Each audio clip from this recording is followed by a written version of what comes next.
people who make work, like photographers or videographers, I know in the past, feel like if it looks easy, then they aren't somehow justifying their fees or whatever. But really, I mean, the client, they want it to be as easy as possible. You know, it's like they don't care how many lights you lug or how many stands you set up or how, you know, whiz bang you make it look. They just want the work to be great. Hello again. Welcome back to the Pre-Pro podcast presented by SPLYCEHOUSE. My name is Bill Parmentier of Old Storm Studios. I'm your gracious host. Today's episode, we have a legendary photographer on the show. Mark Katzman is here. Welcome, Mark. Thank you. Great to have you. Mark Katzman of what? FK Studio. Of Earth. Yeah. Thanks. Yeah. So, let's talk about that because I think that's interesting because, you know, we've all got our own brands. I've got Old Storm. Jake over here, this guy, Hey. has got SPLYCEHOUSE, of course, who runs the show here. What's your brand, Mark? Well, we're trying to clarify that at the moment, but over the years it's bounced around a bit. As it does. The first 25 years, it was Ferguson and Katzman Photography Incorporated. Okay. I had partnered with Scott Ferguson in '87, and we built our brand around Ferguson and Katzman, which was shortened to FK. So we're basically known as FK. Gotcha. When we grew, that worked well for our local brand. Everyone knew us as FK locally, but out and nationally, when we started marketing nationally, no one knew what FK meant. Right. And we got a lot more questions than we got assignments. So after investing about $100,000 in advertising of FK, we decided maybe that wasn't the smartest thing. So we went by our own names, which could be tied to a specific style versus a brand of imagery. So right. Well, I think it's an important conversation to have about branding as a creative or production studio of whatever kind or whatever your business is that FK could mean anything. But Ferguson Katzman, like, you know exactly what that means, right? So if I did Bill Parmentier Studios, like, I don't know, it doesn't have the same impact as like Old Storm or SPLYCEHOUSE. It works. Well, I was curious to get, because that wasn't a question, if we could touch on that, because Mark Katzman versus FK Studios and what your thoughts are. Personal brand, does it tie too much to a personal brand? When we started in St. Louis, our objective was to fulfill a lot of needs, be it a product photographer, be it an animal photographer, be it a lifestyle photographer, be it an architectural photographer. We wanted to scoop it all. And so the brand was relatively ambiguous. FK Studio. You know, it's a photo studio. We service this community. Mm-hmm. When we found some success in the national market and started advertising nationally and had a national rep, we realized that for someone to justify hiring a St. Louis photographer and flying them somewhere to shoot, that photographer had to be a specialist. They had to be the best at what they do in a very specialized field. So it was very difficult to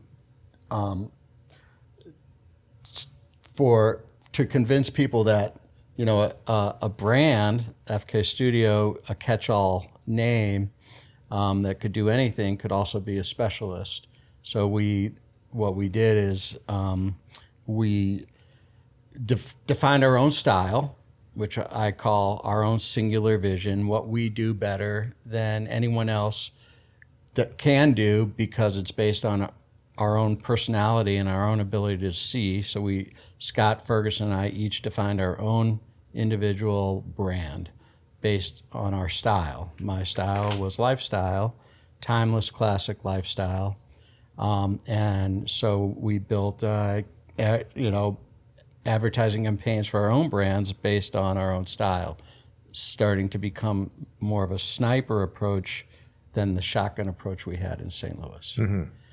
And it worked. And it was, basically Scott Ferguson became known as the kind of, he did a lot of illustrative collages that he was doing for a lot of national magazines. He was an early adopter of Photoshop. His work was ethereal and attracted a certain type of clientele. And my work was more lifestyle-based, classic, timeless, happy stuff. And so we basically, our client base were basically opposite of each other. So it made a lot of sense at that time then to associate our name with our brand. So it's, oh yeah, that's Mark Katzman, he does X, Y, Z. Oh yeah, that's Scott Ferguson, he does X, Y, Z, as opposed to, right. Oh yeah, that's FK, who are they? Right. Type of thing. So at that point, were the two of you still working together, but just in two different lanes?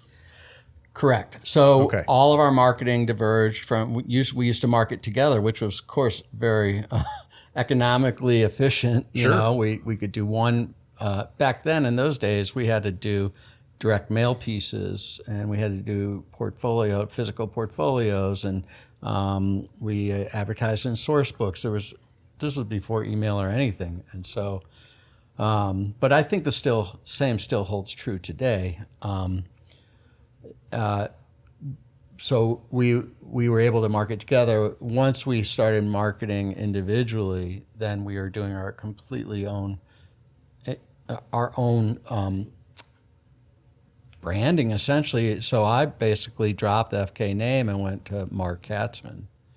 And that's kind of when my career really took off. And I don't know if it's because I did that or because of the work that was happening at the time, but there was a definite shift in my career when I did that. Oh, by the way, you guys were the photographers and doing all the marketing yourselves? Or did you have because you couldn't just go right in and hire somebody, right? We had a staff of 13 people. Oh, you did say at one point, Okay. but had to have started smaller than that. It did. Well, first it was me and Scott. Then we had a producer named Jamie Ballet, who was amazing. Most people who've worked with us been really great people. A lot of people have gone on to become successful shooters themselves, which is what we had kind of hoped for the whole time. And we always had other photographers under our name, so we were kind of almost like a collective or a group, and we would market for everyone. That was part of the deal. Is we were, kind of a marketing engine, but it was really a flawed plan because it worked locally, but it did not work regionally or nationally. And so everyone kind of had to go out and make their own brand, and that's one of my kind of I'll go to my grave saying this, and I sometimes feel like I'm beating a dead horse, but a photographer's singular vision, their style, can't be replicated because it's built on their personality. Once they tap into that and market that is when they can achieve a kind of a broader audience, a broader clientele, because what they're offering can't be purchased anywhere else, can't be found anywhere else. And so always through the course of our the evolution of our studio, especially when we're learning from experience that marketing as a group wasn't so smart, and we were encouraging each photographer to have their own distinct brand. And if you look at our rep right now, our rep is the rep that I have, and Lou Bop also has it in St. Louis, has them, the Gren Group. If you look at their site, go to grengroup.com. This is not a plug. You'll see that every photographer kind of looks the same, and I've been... Their style. And I've been, trying to convince them, over the years that won't, that doesn't work. You want photographers with individual styles that are going to bring their individual perspective to the project. So I'm sure the same holds true for video. Can I ask one question with that? Because your style is unique, but also because I've worked with you, your relationship building aspect of it, how much of that has anything to do with it? Once they work with you, it has everything to do with it. My wife insisted that camp was more important than college for our kids and so, when we weren't sure we could afford college, we were still financing camp because of that. And she was absolutely right in the long run, because from my perspective now, it's everything's about personality. You have to have the personality. So I think there are a lot of bad photographers that are successful because they have great personalities. I don't think there are many great photographers who are successful commercially if they have bad personalities, if that makes sense to you. Yeah. I think the personality, and that's one regret I had over the course of my career, is that I wish I would have, the most successful people I've seen make friends with their clients. I've always thought I could rely on just delivering a really high quality product, just delivering the best image that I can would be enough. But really, it's about that relationship. And, if I had to do again, every single client, I'd write down when's their birthday. I'd write down what are their kids' names. I'd write down personal information about them. And then when I spoke with them, I'd have, because I do have made great friends with clients over the years, but I just wish I was more attentive in some ways, small ways, to their personal, situations. Sure. Well, I will say when I worked with you, that was one thing that stood out to me right away was the how you're very serious about the job. It's a long day. You're working hard, but it was still a lot of fun. Everybody was having fun, and I don't know if that's just. I only worked with you like 3 times, and then the pandemic hit and everything changed. But that was just an experience I had, and the way you worked with people. And I know that not everybody can present that kind of relationship and that kind of inviting production, I guess, if you will. I think a lot of that comes from just confidence and experience, so that when a lot of younger photographers are on set, they might not be so comfortable with their, also we have good budgets, so we can hire a good crew that I can have confidence in. It really relieves a lot of the stress. And also when you get older, you just care less. So it doesn't impact the quality of work, but it does, I think, improve the quality of the experience, because everyone's kind of like, you're not putting so much pressure on yourself. Chill. Yeah, it's like exactly. There's no point in like stressing out. It can't help anything. So and sense of humor goes a long way on set too. Oh, absolutely. Well, I think in our collective industries, I think we're not saving lives on a daily basis. We're not solving the world's problems. We're shooting photos or making videos or making music or whatever it is. And it's like it should be fun, because for me, that's like half the battle. Is like, it's a career, but it also like I like it, I enjoy it. This is why I do it.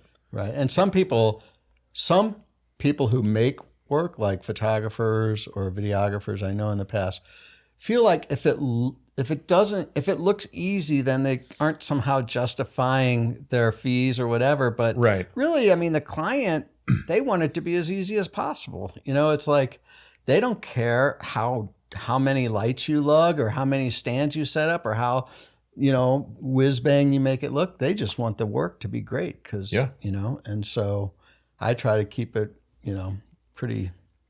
I'll never forget that the last shoot I did with you with the Charlie's Angel. I can't remember her name. My favorite Kate. One of the original. She came in for she Farrah replaced Fawcett. Farrah Fawcett. What the heck is her name? How do we not know? We became best friends. Yeah, you did. we were like Seth, look it up. We were, Gosh, I'm having a brain fart. You can say that, right? On this, a brain fart. Well, if anybody knows, it was the Leave it one in the- who leave it in the replaced Farrah comments. Fawcett. We went down to her house, but you walked in the room. I think you were out of the room. They were setting up for the interview, and they had this big old light for the key light, and you're like, "Get it out of here," because the room was so good, natural light, and you're like, Yeah, "I it's don't want perfect. that." And I Yeah. was like, I thought that was hilarious. I'll never forget that. My ideal shoot is to have a full grip truck full of stuff and never open it up. You have what you need. You said that after lunch. You said, if we don't take another thing off this grip truck, this is going to be a good day. Yeah. Everybody wins at that point. Yeah, there's no, I mean, seriously, it's like, and that's what kind of, yeah, don't get me started. I mean, there's no substitute for looking and seeing and having a good eye. There's just no substitute for that. So instead of learning how to light, people should be learning how to see. People should be learning, because, I mean, lighting is important, yes, but until you can bring something to the party with the way you see, you're always just going to be a commodity like everybody else. Is that with, you're talking about being able to see, do you mean like composition and like energy in the scene, or like what is it? Yeah, being able to, I mean, I have a guiding principle, which I've preached about since day one. Reveal all your secrets. Very much goes like this: a photograph should be felt before it is thought. In other words,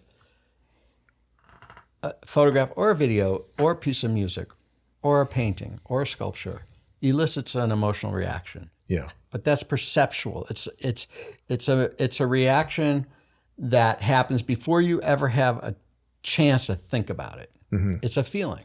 If a photograph doesn't do that, or let me say, the photographs that do that are the effective photographs, and companies want to associate feelings with their products. What's Coke's tagline? I forget. Life is, I don't know. They want to, and that's where you can, I think, charge, the big bucks. Is if you can because not everyone can do it. And I think it's because not everyone has looked at enough art and trained that, they've prioritized technical over content, aesthetic, composition, mood, blah, blah, blah. Yeah. And I think that there's just no shortcut to learning how to translate feelings visually. So it should hit you immediately. Yeah. When you see this image or listen to this piece of music or whatever it might be, it should hit you, and then later you think about it. Exactly. Okay. Exactly. And that's the great art does that. Definitely. Yeah. Cheryl Ladd. Cheryl Ladd. Did he look it up? I had to look it up. She's I knew it was with a C. He went down there for a scout and came back and was like best friends with Cheryl. We were, and then she invited me to dinner. I went to dinner with her and her husband. Everybody and their was special having little drinks place. at their house. They had to sit afterwards. with their back to the door so people wouldn't bother them. She did the gun pose with me. It was awesome. Oh my God. She was really great to work Yeah, with. we were. That was hilarious. Yeah. Anyway. That was like literally a couple weeks before the pandemic. Yeah, it was Just shut right down before the world. pandemic. I mean, Well, the guy, we flew home. Johnny, who was from Dallas, was telling us he was saying that it was going to really have an effect. I didn't believe it because I was going to the Olympics that year. And Oh, right. And he's like, the Olympics is going to get shut down. I was like, no way. If they shut down the Olympics, the world is ending. Yeah. Sure enough. It felt like the world was ending. Yeah. But that was a fun shoot. It was. So, yeah. I want to ask you something about something you mentioned earlier. You said a shotgun approach to marketing versus a sniper approach to marketing. And there's some advice that I got a while ago was like, you need to pick I forgot what the exact word is, but like pick a niche or a niche and stick to that and you'll find more success. But like, I don't know if it's just the part of my career that I'm in now, but I feel like I can't pass up any work that comes my way if it's like in the niche that I want to focus on, or if it's just whatever, I don't know. Was it scary to like focus on that and let the rest of it go? Absolutely. It's a moving target. A perfect example is this, okay? you're putting together a portfolio of 12 pictures. You have an amazing picture that you absolutely love of a still life, of a flower that's just like, you feel like it's one of the best pictures you've ever taken. Mm-hmm. You can't put it in there because it dilutes your brand. Yeah. If you're a lifestyle photographer. Now there are these photographers who are amazing, who do like like who can do everything great. And, I think that, so I'm not saying, I think that's a higher level, that can do everything great. Like, yeah.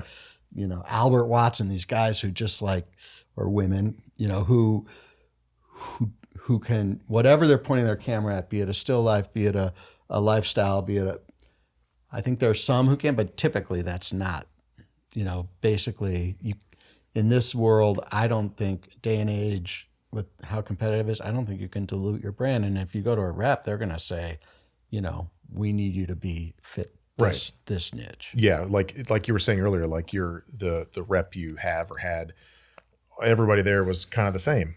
And so like, if you want to get ahead of all that, you've got to pick a lane.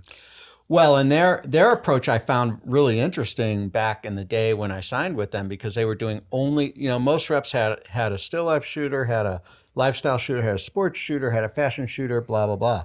These guys said, no, we want to be known as the lifestyle rep. So every single one of their photographers were lifestyle photographers, but everyone all of a sudden, I was like, everyone looks the same. And I thought a more effective model for them would be find a dozen lifestyle shooters, but everyone has their own specific look. Subgenre. Yeah, or just style. Speaking to that, I don't know if we're skipping ahead, but Dave Clutho was on this episode or on this podcast, and he was talking about photography and how much they could separate themselves when it was all film and manual. Like, I don't know if we're skipping ahead here, where how much has that changed the game in today's world? Yeah. So having done this so long, I've been through a couple major technological revolutions. One was, of course, Photoshop. Second was film to digital. Third was the ease of motion, with what Canon camera came on when the 5D. You talking video? Yeah, 5D Mark II. Yeah, when that came on, everyone could. So the photographers. So basically, at that phase, what happened? All my competitors nationally started saying photographer director, and they were doing motion. They were actually saying, "Oh, we've got stills covered. I'm going to now learn motion so I could do both." And they thought, "Oh, you got to be able to do both." And so just to clarify, this is when DSLRs started shooting video as well. Right when the DSLRs came on. Yeah. And I was like, I'm doubling down on stills, so because I thought everyone was going to get diluted by, they're two completely different disciplines. I still do think you can't put down a still camera and pick up on it. It's just, you either approach it as a still or as a video. They're two different. Yeah, you can piggyback like Jake and I did multiple times, and that works. But the video person's got to be doing video, and the still person's got to be doing stills. Right. And they're both difficult, and they both require completely different skill sets and approaches. So I didn't think it was an advantage to say you do both, even though my degree's in film. Wait a minute. And I do like shooting film. It's great, and I love editing. But we still don't really say we do that. Sure. Yeah. Because it like you said, it dilutes your brand. Yeah. Yeah. Again. Well, yeah. Plus, it's like we're launching a new website right now, and it's like,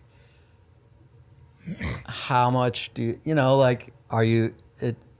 It's dilute. It's like, do you build it as if you build a motion-based website, it's one thing. If you build a still-based website, it's another thing. If you combine them, then you're essentially diluting one or the other, or you have this massive mess, which is like no one's going to really. It confuses people. Yeah. So if you kind of think about that in the same, as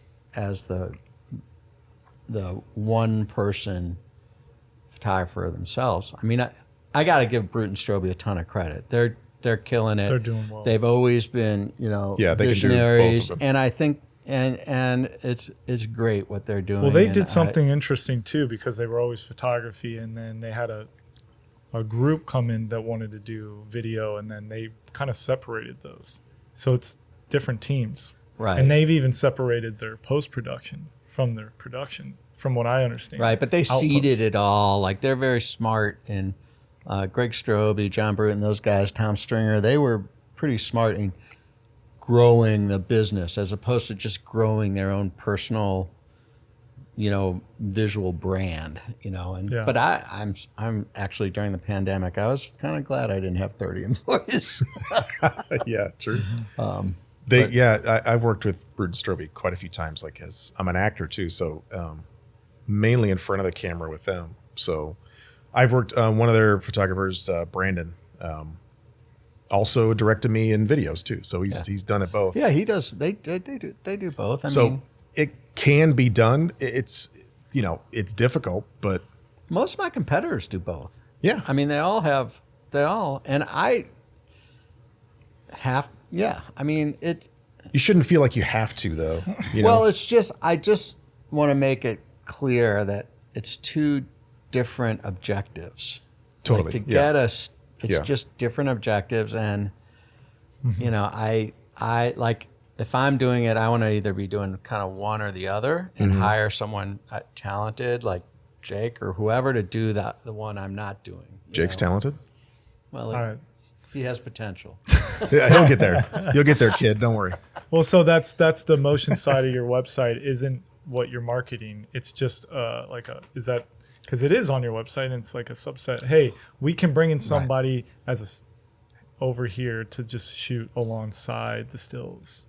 You would Right. never So, be like, right. I got a video camera in this hand and a photo camera in let's this just- hand. We got it both at the I'll same do 'em time. both. I mean, it makes perfect sense right now. If they're investing a lot of money in a production and they need assets, then they want to do it in motion and stills. It makes perfect sense. But for me to say I'm the guy who can be doing it both over the course of a day, I don't think that makes sense. I think what makes sense is hire a DP and let them, a good DP, and let them do their thing. Who's someone who can fold into the set, the lighting, the talent, the blocking, that can all be shared. But that actual, bringing the lens to the set and the eye and the mission, I think, is very hard to bounce Yeah. between. The way that I've seen it done successfully is like you said, like let's share the same lighting setup. We'll shoot our video first. We'll get our scene or get our dialogue or whatever it is. Video will step away, and a different photographer will come in and shoot stills, like in the same lighting setup, same talent, all that kind of stuff. And they just kind of Right.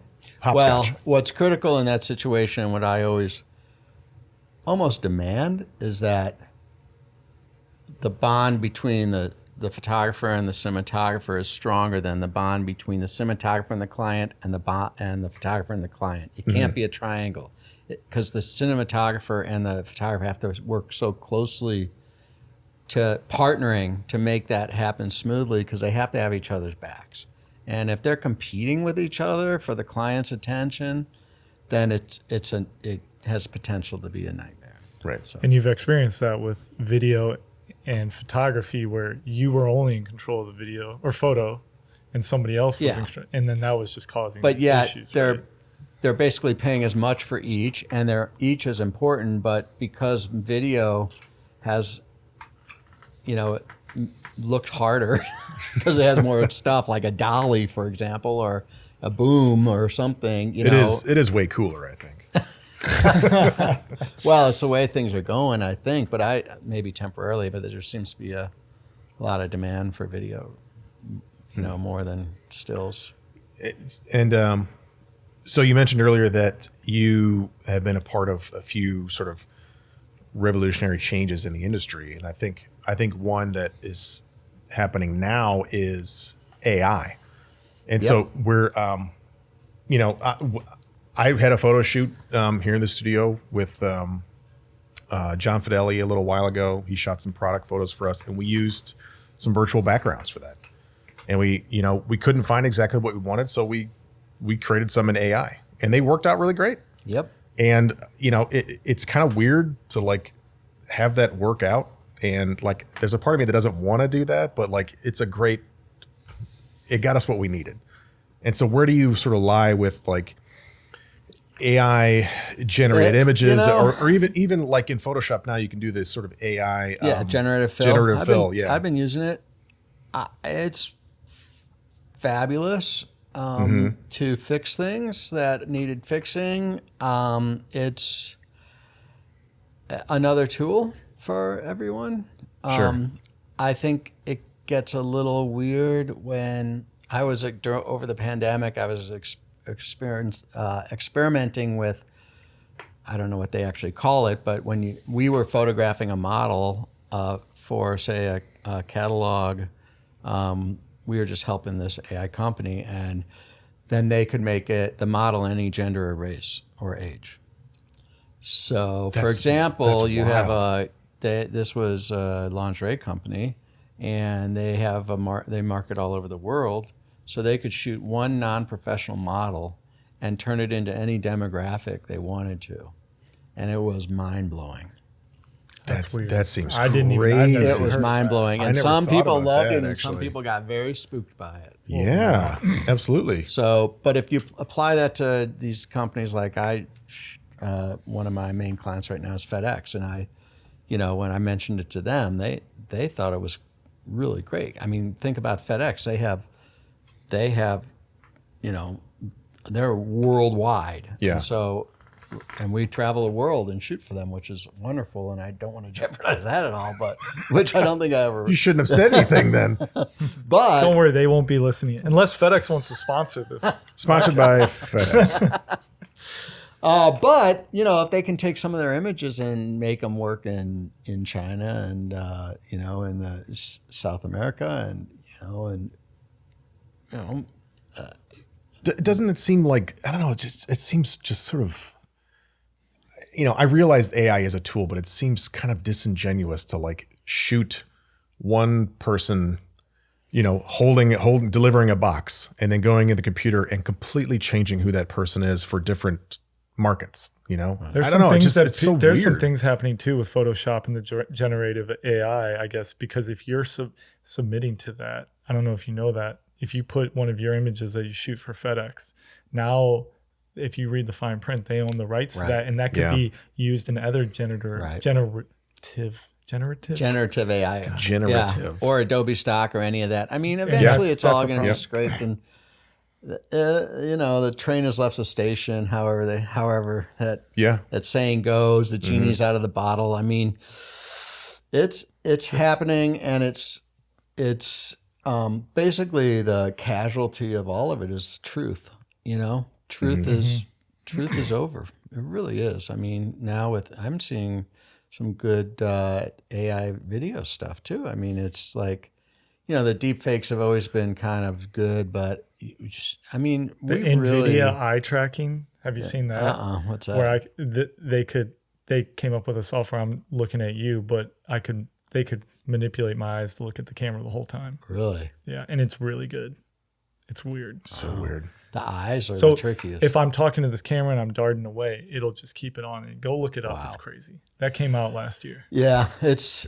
I mean, I think the implications are really scary for the world and for Yeah. But from a purely photographer point of view, it's pretty darn exciting to be able to circle a something on a heavily knit sweater pattern and say remove, and it gets the stitching perfectly. That's something that's Oh, sure. taken hours and hours in the past, or Do you, but at the same time, maybe in a couple of years like Jake was saying, once whatever AI company has enough material to work with from the web, like, oh, we love Mark Katzman's FedEx photography, we're going to scrape all that online. Like, do you feel like there's maybe a point in a few years where they're like, oh, we don't need Mark anymore, we can just create whatever we want? Do you think it's coming? Hopefully I'll be retired by then. But I think that's where that kind of vision comes in, because their real value is going to be in imagination and and even prompting, and I'm pretty sure a lot of the technical aspects of photography will eventually fade away, and if you look at what the iPhone can do right now, I mean, who needs to know anything about photography for you to use an iPhone? But you still have to be creative, and you have to have an eye, and you have to have a sense of light and timing and everything. And so in a lot of ways, it'll open up that, when I was growing up in photography, the only way you could express yourself with the camera is to also be technically minded. So it was always a balance between, the left brain, right brain people who could do it. And now the barriers are completely leveled, that anybody with an imagination, can make great pictures. And so I think that's kind of cool, and I'm glad I'm, at the sunset of my career. Well, that's coming back to Dave Plutho, the sports photography, because that's what I started working with him, and just seeing how good the cameras were, the autofocus. And like Dave would tell me stories, and I would sit with those other Sports Illustrated guys, and they're like, there was like nobody that could do this. Like there was 50 people in the country that could really get away with like shooting a hockey, and especially when you had strobes to it. You mean with manual focus? Manual focus. Yeah, I know. Film. Yeah, I remember. Manual everything. And you can't look at the back of the camera and zoom in. Hey, I was there. That's what I'm saying. I remember the first autofocus camera was the Canon AE1, and it was like the same type of game changer feeling with all these things, with AI, with you went a new tech, and now these Canons that can track on the eye, someone wide open f1.8 f 1.4 1.2 dim light conditions, someone's running straight at you, a dog or something, and every picture's tack sharp, and you don't have to think about it too. It's insane. I mean, it's insane. And so I think that's great. And so you could say, oh well, focusing was craftsmanship for Clutho and those guys. It was like that was a real skill set, and it's like there are so many things in this world over time have become eliminated the need for with technology. It's like, yeah, that's really sad, and it's like, but what do you do but move on? Yeah, well, well, I will say it does make it. I've seen it. It does make it hard for that specific industry, and that's where that was a very technical aspect. Because now with sports photography, there's so many people, it's saturated, and sometimes it's being in the right spot at the right time. But the lifestyle stuff that you do does require an eye. When we did the Princess Cruise, and you would walk in, and you see this whole dining room, but you knew exactly where you wanted to shoot and what angle and how to make it. Like that was something that I noticed that does take something a little more different, a little more than just a technical skill set of the camera. Right. Well, I know, like anybody, I kind of would follow a certain recipe. It's like, how do I make this look good? It's like, okay, shallow depth, where's my light coming from? It's just like it's a process. Like everyone has their process. But that, I think that was a lot of training in editorial shooting, which I did for the first maybe 10 years of my career. So it's where, you're sent out with a story, and you have, an assistant maybe, and you got to come back with a great shot that the magazines are going to like, and they pay you dirt, but it's an opportunity. And Yeah.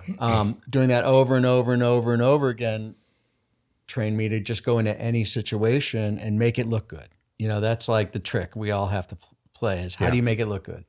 You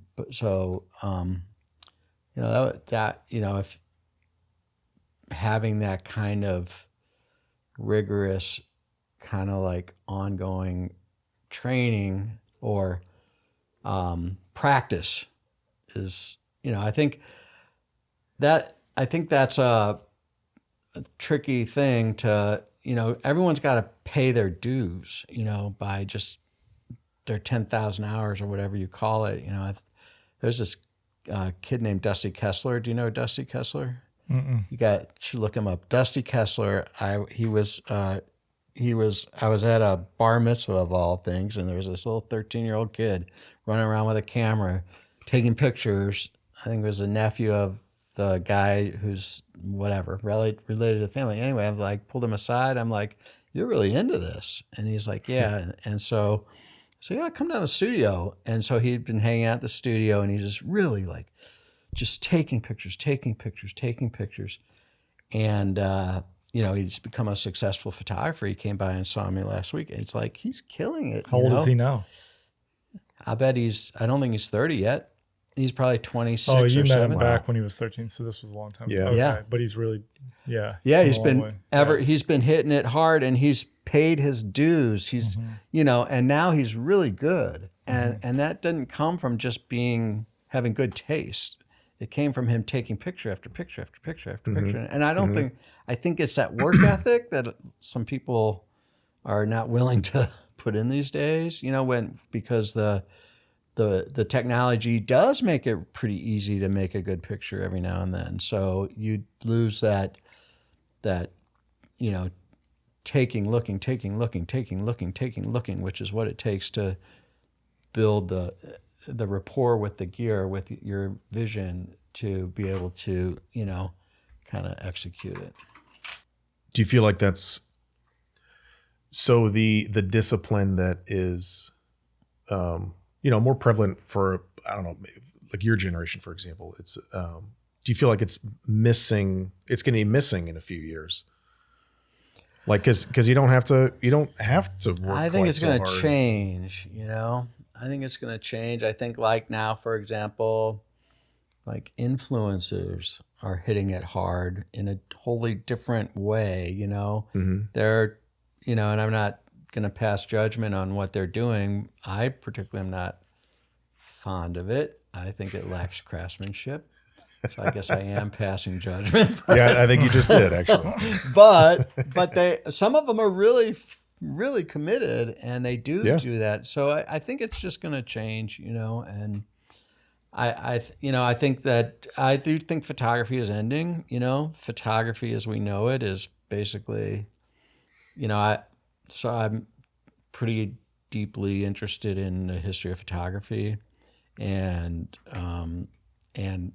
it's pretty obvious right now that kind of photography is ending. What do you mean by that? Well, you just getting out at the right time? Photography as it used to be? Like the idea of a photograph is I mean, what is doesn't a have the photograph? same kind of meaning? Is a photograph a collection of pixels? Is an NFT a photograph? Is it lens-based visuals? Is a moving photograph a photograph or a video? It's like there's like Sort of philosophical. Yeah. I mean, we used to know photography was invented around 1839 and with the daguerreotype, and that was a photograph. It was the first photograph. And it's been kind of been that way for almost 200 years. But now the idea of what is a photograph is questionable, and being questioned, especially in like academic institutions, museums that you know are their photographic department kind of ending, you know, have an ending date as much as then transitioning to a new media department or something like that. And with AI, it's like, is a photograph generated by AI a photograph? I think I think a photograph is a single still image that has to be taken in the real world. If you're creating it solely on a computer, then it's just a computer generated image, right? Right. You know, But it's the same way it's different from like a painting or a sculpture. It's a totally different medium. But what if you capture a sunset? Say you capture a landscape scene, and then the phone decides it's a landscape scene and decides it wants to enhance it with the make the clouds look better and add contrast and and then it kicks out something that looks like way cooler than what you just pointed your phone at. Is that a photograph? I don't know. That'll be wild if that starts happening. If the phone starts doing it's starting to happen. well, it's already has AI built into it and does that, changes the Does it sky. need to be That'd 51% original to be a photograph, or what does I that mean? don't know. I think that once it's all pixels and electronics and the lens, the physical object of the photograph. I mean, there is a lot of photography right now. There's no physical object at all. So what is the photograph? Is it a collection of pixels? Is it It's a file. Yeah. Is it a collection of pixels when run onto a monitor? Who knows? But I think these are the questions being asked, and I think a lot of people are saying that photography is over and it's something else now. It's digital, I think there'll always be a place for like more traditional photography, like people just taking photos with a camera or their phone or whatever, and minimally adjusting them on the computer. Hopefully. I think there's space for all of that. In the same way that people are still making paintings and still sculpting things or making whatever art. There'll always be at least somebody doing that, I think. And there is definitely a rising interest in analog photography right now. I mean, all the cool kids are doing it. A lot of young kids are coming out with film cameras. They love shooting on film. Yeah. It's just like a cycle. Digital was cool, and now it's like, everybody wants to mimic the film look again. Well, I think there's something really exciting and magical about, shooting on film itself, as chemical film. Is like you don't know what you're going to get until it comes back, and it may be this weird funky photo that there's a light leak here, but it looks really cool, and we didn't plan for that at all. But with purely digital photography, it's almost too perfect, and there's nothing left to chance, So I think there's room for both, and there's no physicality to it. You're not holding anything. You're not getting there's no, and I think people are striving more and more for that. Right. Yeah. It's so much of our media consumption, just world in general, is purely on a screen, and it's not really satisfying. Yeah, in the same way. I just hope my kids I can show them how to put film in a camera. One of these days. Sure. If they want to do that.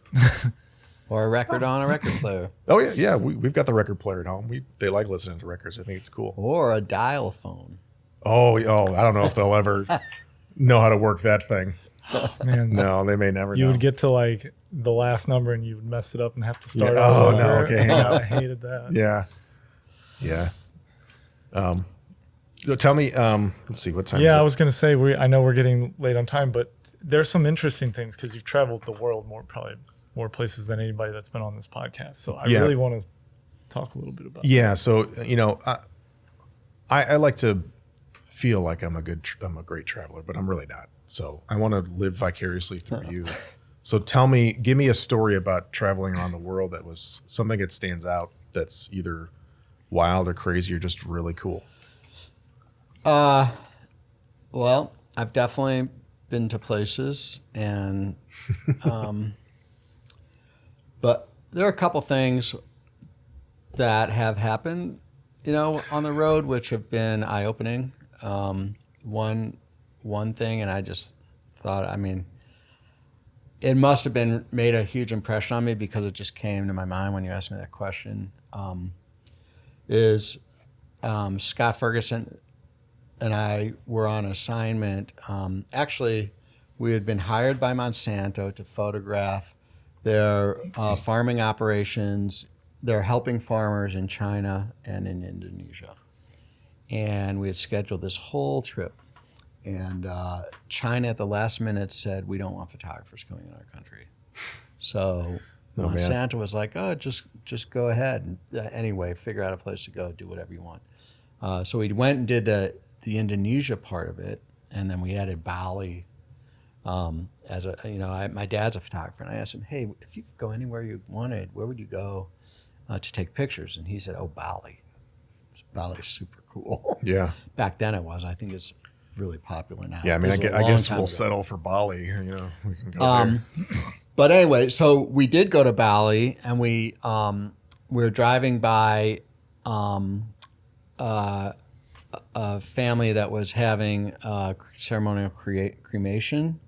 Yeah. And we asked our driver to ask if we could go in and photograph, and they welcomed us. So we spent 3 days with this family while they were preparing the matriarch of the family for a ceremonial cremation. Wow. Was this part of the project, or was this just this was just side is quest? What we do. Yeah, we go find interesting stuff to photograph. So we spent 3 days and did this thing, and it was really incredible. It was incredible, but that's not the story I wanted to tell, because on the same trip we were actually shooting in Indonesia. We were shooting at a rubber plantation.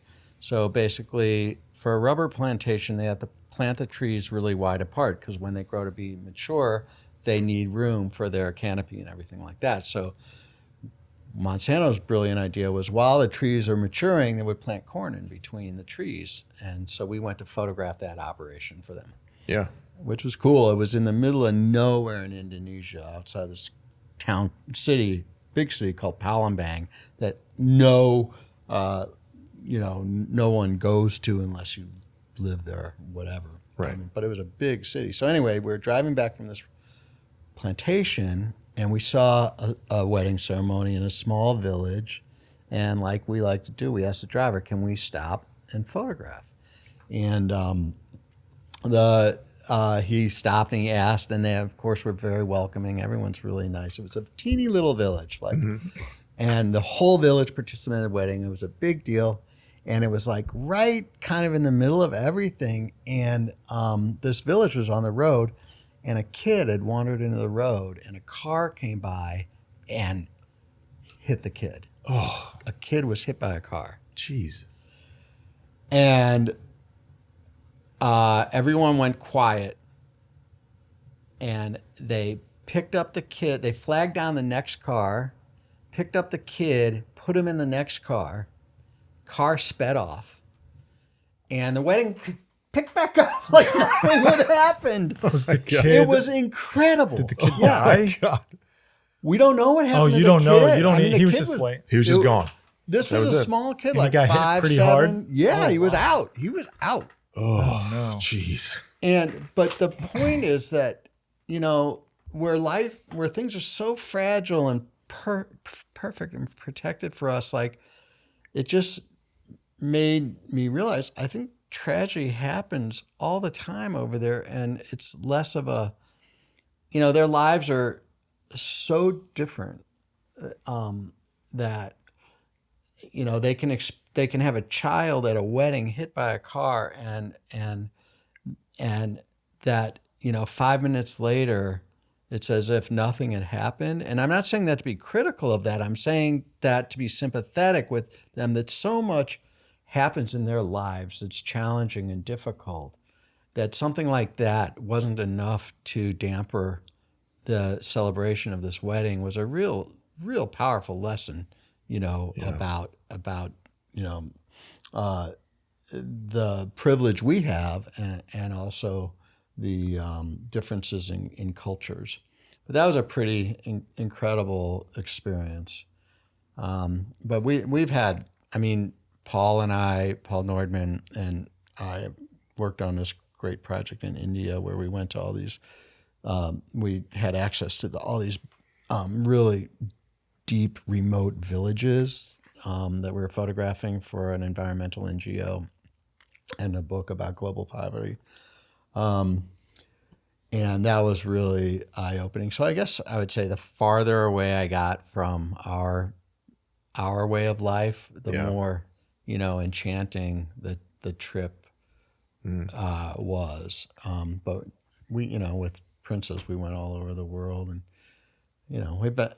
I mean, in some ways, every place is like every place else. In some ways, when you're working, but in other ways, there's some pretty magical moments. What's the coolest place you've ever been to? If you had to go back to one place and take a photograph.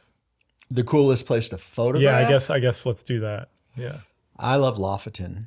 Yeah. Lofoten Islands. I love that. I don't know if it's the coolest place, but it may be one of the most photogenic places. Yeah, that place looks beautiful. Norway, right? In northern Norway. Oh. Yeah.